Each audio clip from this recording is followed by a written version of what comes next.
Olá, seja bem-vindo ao Audiobook da Morgan. A leitura de hoje é a continuação do capítulo 42 do livro Leviatã. Mas antes de começarmos a leitura, eu vou pedir para que você se inscreva no meu canal e ative o sininho das notificações.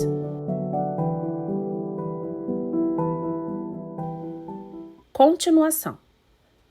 A parte das Escrituras que se tornou lei em primeiro lugar foram os 10 mandamentos, escritos nas tábuas de pedra e entregues pelo próprio Deus a Moisés, e dadas a conhecer por Moisés ao povo.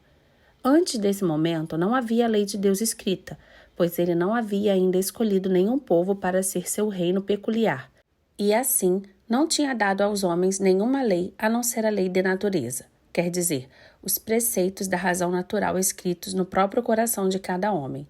Destas 2 tábuas, a primeira encerrava a lei da soberania. 1. Que não obedecessem nem honrassem aos deuses das outras nações, nos seguintes termos: não tereis como Deus os deuses que as outras nações adoram, mas apenas a mim. Como ficavam proibidos de obedecer e honrar como seu rei e governante a qualquer outro Deus que não lhes falava nesse momento através de Moisés e posteriormente através do sumo sacerdote. 2. Que não deviam fazer uma imagem para representá-lo, quer dizer, não deviam escolher nem o céu nem a terra, qualquer representante saído de sua própria fantasia, mas deviam obedecer a Moisés e a Arão, a quem ele designara para essa missão. 3. Que não invocassem o nome de Deus em vão, isto é, que não falassem irresponsavelmente de seu rei e não contestassem seu direito nem a missão de Moisés e Arão, seus lugares tenentes. 4. Que em todo o 7º dia se deviam abster de qualquer labor ordinário, empregando seu tempo em honrá-lo publicamente.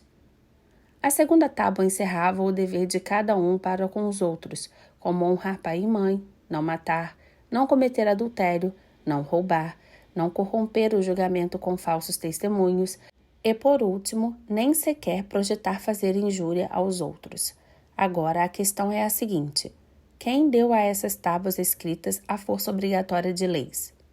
É indubitável que elas foram tornadas leis pelo próprio Deus, mas, como uma lei não produz obrigação, nem é lei para ninguém a não ser os que reconhecem como ato de seu soberano, como podia o povo de Israel, que foi proibido de aproximar-se da montanha para ouvir o que Deus disse a Moisés, ser obrigado a obedecer a todas aquelas leis que Moisés lhe propunha? É certo que algumas delas eram leis de natureza, como todas as da segunda tábua, e portanto deviam ser reconhecidas como boas leis, não apenas pelos israelitas, mas por toda a gente.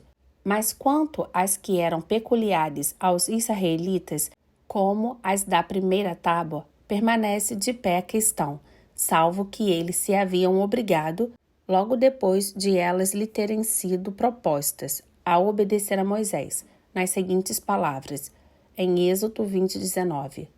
Fala-nos e nós ouvir-te-emos, mas que Deus não nos fale, senão morreremos. Portanto, nesse momento era apenas Moisés, e depois dele somente o sumo sacerdote que através de Moisés fosse designado por Deus para administrar esse seu reino peculiar, quem tinha na terra o poder de fazer dessa curta escritura do decálogo a lei do Estado de Israel. E Moisés e Arão e os sumos sacerdotes subsequentes eram os soberanos civis.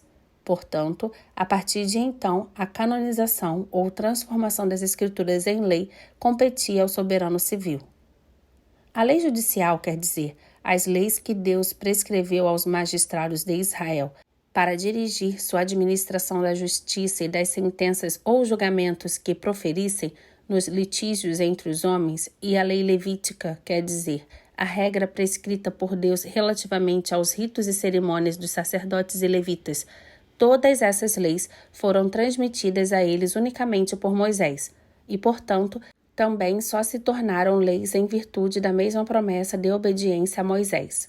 Se essas leis foram escritas ou não o foram, mas foram ditadas ao povo por Moisés, de boca em boca, não se encontra expresso no texto, mas todas elas eram leis positivas e equivalentes às Sagradas Escrituras e tornadas canônicas por Moisés na qualidade de soberano civil.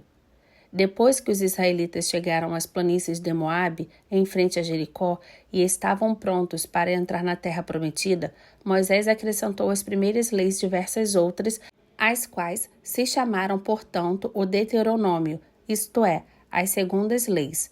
E a elas são as palavras do pacto que Deus ordenou a Moisés que fizesse com os filhos de Israel, além do pacto que ele fez com eles em Horebe. Porque depois de explicar essas primeiras leis, no começo do livro do Deuteronômio, ele acrescentou outras, que começam no capítulo 12 e vão até o final do capítulo 26 no mesmo livro. Esta lei, Deuteronômio 27:1, lhes foi ordenado que a escrevessem em grandes pedras emplastradas, ao atravessarem o Jordão. Esta lei foi também escrita pelo próprio Moisés num livro e entregue nas mãos dos sacerdotes e anciãos de Israel, com a ordem de colocá-la ao lado da arca, pois propriamente na arca nada havia além dos 10 mandamentos. Foi desta lei que Moisés ordenou aos reis de Israel que guardassem uma cópia, e foi esta lei que, depois de durante um tempo estar perdida, voltou a ser encontrada no templo no tempo de Josias, tendo por sua autoridade sido aceite como lei de Deus. Mas tanto Moisés, quando a escreveu, como Josias, quando a recuperou, eram detentores da soberania civil. Portanto, a partir de então, o poder de tornar canônicas as escrituras era da competência do soberano civil. Não houve, além deste livro da lei, desde o tempo de Moisés até depois do cativeiro, qualquer outro livro aceite entre os judeus como lei de Deus, porque os profetas viveram durante o tempo do próprio cativeiro e os restantes viveram apenas um pouco antes dele.